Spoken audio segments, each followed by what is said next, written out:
আপনাদের মধ্যে অনেকেই রয়েছে মোবাইল রিপেয়ারের কাজ শিখতে চান।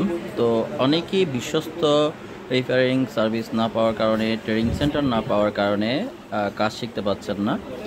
আর আপনারা যারা সত্যিকার অর্থে মোবাইল রিপেয়ারের কাজ শিখতে চান, তারা আমাদের সাথে যোগাযোগ করতে পারেন। আমাদের লোকেশন হচ্ছে আউতরা ডিপো পেঁয়াজ রোড, চট্টগ্রাম। তো আশা করি আপনারা অনেকেই জানেন যে আউতরা ডিপো পেঁয়াজ রোড, চট্টগ্রাম, এখানে এসে আপনি যদি বলেন হাসান ফোন রিপেয়ার সার্ভিস, আমাদের এখানে ল্যাব রয়েছে। এটা ছাড়াও আমাদের আরও 4টা শাখা রয়েছে। যারা অত্যাধুনিক মেশিন প্রযুক্তির দ্বারা এই অনলাইনের কাজগুলো শিখতে চান, যেগুলা ফ্লাশ করা, আপনার মোবাইলের যে সফটওয়্যারের সংক্রান্ত সমস্যাগুলোর কাজ শিখতে চান, তারাও আমাদের সাথে যোগাযোগ করতে পারেন। আমরা মোবাইল রিপেয়ারের পাশাপাশি আপনাদেরকে একদম হাতে কলমে সব কিছু শেখাবো। যদি আপনাদের শেখার আগ্রহ থাকে, সরাসরি আমাদের সাথে যোগাযোগ করতে পারেন।